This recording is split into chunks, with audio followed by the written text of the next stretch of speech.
Median wages have not kept pace. It's a perfect storm for the housing market. Home prices are unaffordable for many in the country as they face a massive housing shortage and mortgage rates. Housing emergency, and we're also in a housing crisis. Is the American dream of homeownership turning into a nightmare? Buckle up, folks. We're diving deep into the housing market crisis that's shaking the nation.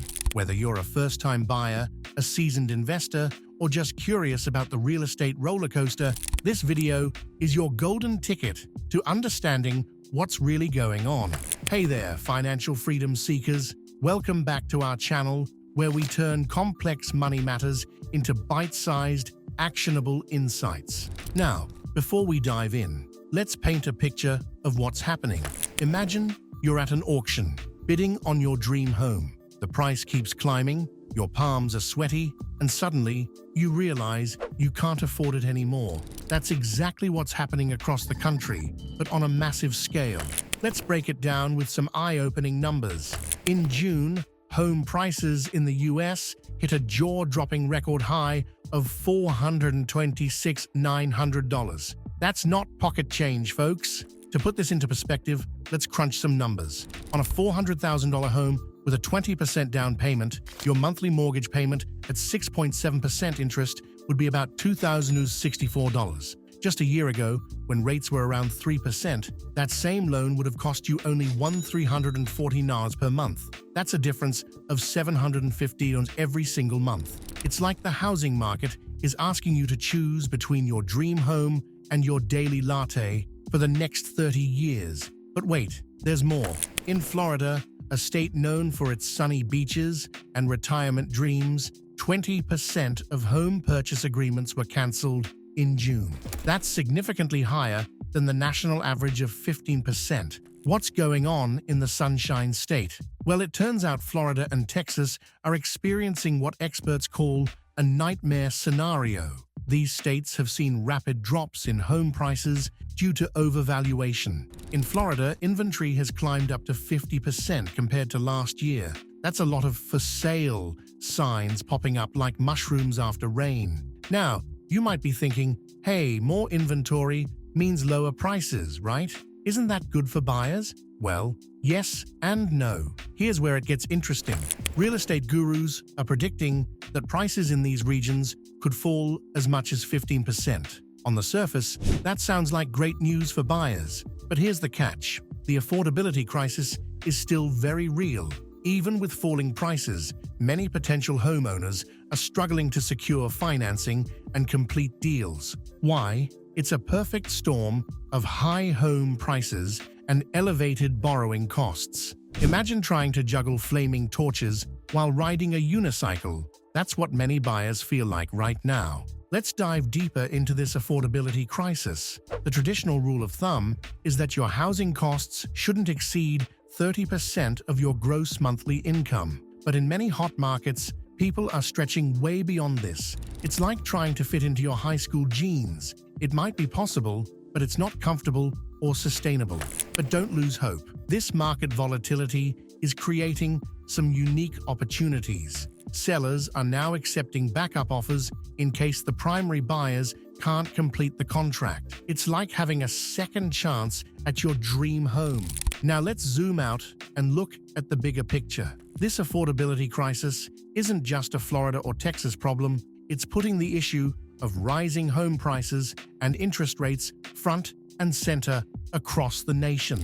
It's like a giant game of Monopoly, but the rules keep changing, and nobody's sure who's winning. So, what's the solution? Well, many experts are hoping for interest rate cuts from the Federal Reserve to help ease the pressure. But here's a pro tip. Don't just wait for the Fed to wave a magic wand. You've got to make responsible decisions based on your unique situation. Speaking of decisions, let's talk about timing. Some market watchers believe rates may drop in September or November. If you're in the market to buy, making an offer during that time could be beneficial. It's like trying to catch a falling knife. Risky, but potentially rewarding if you time it right.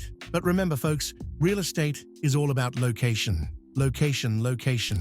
Despite the challenges, Florida and Texas are still considered by many to be the best states to buy property. Why? High demand and a steady influx of people moving there. It's like these states are having a population party and everyone's invited.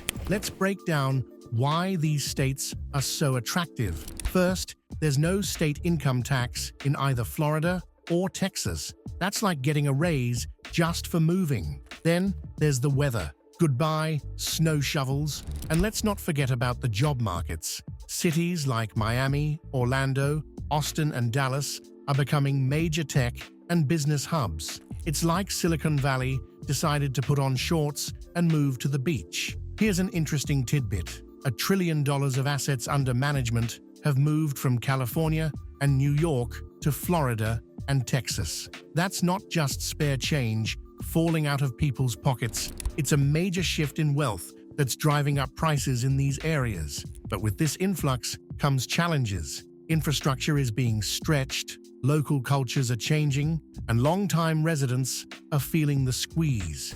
It's like when your favorite local coffee shop suddenly becomes the hottest spot in town. Great for business, but you can't find a seat anymore. So, should you buy or should you rent? Well, that depends on your individual circumstances and long-term strategy.